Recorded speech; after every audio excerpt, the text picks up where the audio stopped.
почитувана подпредседателке, почитуван заменик министер за финансии, колешке Тренчевска, со внимание го слушав вашето излагање. Често пати користевте термини како манипулација и лага, нереални макроекономски параметри, нереален оптимизам. Дозволете ми во овие 2,5 минути да го кажам моето мислење. Прво, околу растот на бруто домашниот производ. Тоа е основниот макроекономски показател.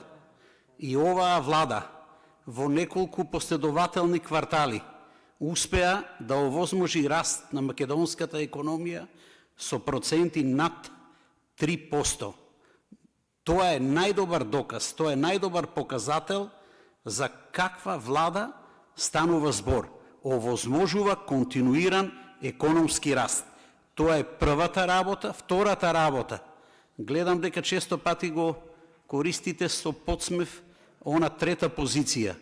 Во третото тромесечие растот е 3,8% и тој во европски рамки е веднаш позади растот на економиите на Ирска и на Данска.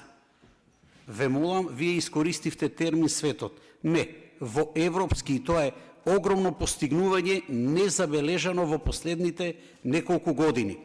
Околу долгот кој што вие го спомнавте, само странскиот долг кој што е на име евроуврзница, направен во 2020 година, кој што доспева за плаќање во 2026 година, е 700 милиони евра.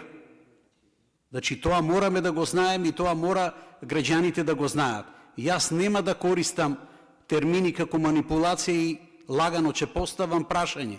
Како се чувствувате кога знаете дека овде, на име на солидарен данок, кој што во парламентот сме воделе жестоки дискусии, сега државата треба да врати 50 милиони евра.